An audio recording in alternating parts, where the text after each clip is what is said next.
আজি কেবিনেটত লোৱা এটা ডাঙৰ সিদ্ধান্ত হ'ল অৰুণোদয় আঁচনিৰ সম্প্ৰসাৰণ। আজিৰ ডেটত ২৭ লাখ ব্যক্তিয়ে অৰুণোদয় আঁচনিৰ সুবিধা লাভ কৰি আহিছে। এতিয়া আমি প্ৰতি সমষ্টিতে আৰু ১০,০০০কৈ অৰুণোদয় আঁচনিৰ আমি হিতাধিকাৰী দিব খুজিছোঁ। যি ধৰণে আমি লোকসভা নিৰ্বাচনত আপোনালোকে জানে যে আমি সমীক্ষা পত্ৰ বিতৰণ কৰিছিলোঁ। সমীক্ষা পত্ৰবিলাক উভতি আহিলে তাতে আমি দেখা পালোঁ যে ১০-১২ লাখ মানুহৰ হাতত অৰুণোদয় নাই। সেইকাৰণে আমি অৰুণোদয় আঁচনিখনত নতুনকৈ ১২,৬০,০০০ নতুন হিতাধিকাৰীক আমি অন্তৰ্ভুক্ত কৰিবলৈ সিদ্ধান্ত লৈছোঁ। ই অৰুণোদয় ৩ নামেৰে জনাজাত হ'ব। অৰুণোদয় ২ৰ বেনিফিচিয়াৰীসকলেও ৩ৰ বাবে নতুনকৈ আবেদন কৰিব লাগিব আৰু ৩ত নতুনকৈও আবেদনকাৰী অন্তৰ্ভুক্ত হ'ব। এই অৰুণোদয় ৩ৰ প্ৰক্ৰিয়াটো ১৫ ছেপ্টেম্বৰৰ পৰা আৰম্ভ হ'ব আৰু আমি ১ ফেব্ৰুৱাৰীত নতুন হিতাধিকাৰীসকলক আমি অৰুণোদয় আঁচনি দিয়া আৰম্ভ কৰিম।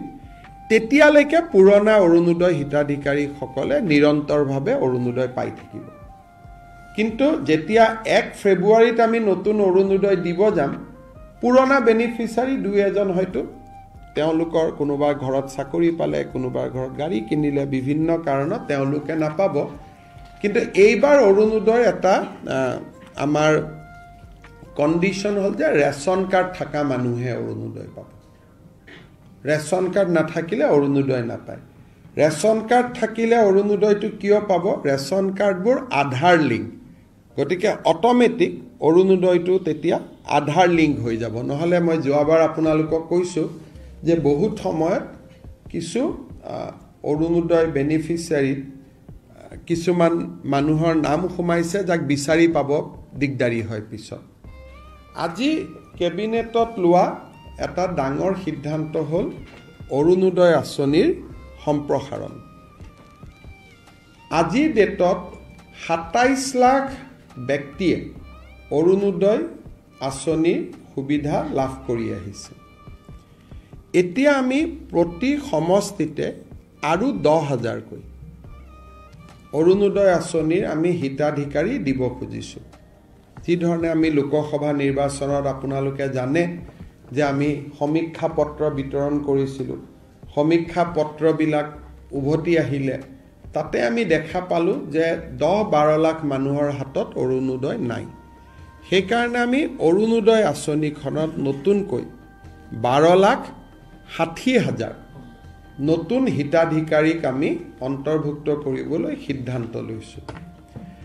ই অৰুণোদয় ৩ নামেৰে জনাজাত হ'ব। অৰুণোদয় ২ৰ বেনিফিচিয়াৰীসকলেও ৩ৰ বাবে নতুনকৈ আবেদন কৰিব লাগিব আৰু ৩ত নতুনকৈও আবেদনকাৰী অন্তৰ্ভুক্ত হ'ব। এই অৰুণোদয় ৩ৰ প্ৰক্ৰিয়াটো ১৫ ছেপ্টেম্বৰৰ পৰা আৰম্ভ হ'ব আৰু আমি ১ ফেব্ৰুৱাৰীত নতুন হিতাধিকাৰীসকলক আমি অৰুণোদয় আঁচনি দিয়া আৰম্ভ কৰিম। তেতিয়ালৈকে পুৰণা অৰুণোদয় হিতাধিকাৰীসকলে নিৰন্তৰভাৱে অৰুণোদয় পাই থাকিব। কিন্তু যেতিয়া ১ ফেব্ৰুৱাৰীত আমি নতুন অৰুণোদয় দিব যাম, পুৰণা বেনিফিচিয়াৰী ২-এজন হয়তো তেওঁলোকৰ কোনোবাৰ ঘৰত চাকৰি পালে, কোনোবাৰ ঘৰত গাড়ী কিনিলে, বিভিন্ন কাৰণত তেওঁলোকে নাপাব। কিন্তু এইবাৰ অৰুণোদয় এটা আমাৰ কণ্ডিশ্যন হ'ল যে ৰেচন কাৰ্ড থকা মানুহে অৰুণোদয় পাব। ৰেচন কাৰ্ড নাথাকিলে অৰুণোদয় নাপায়।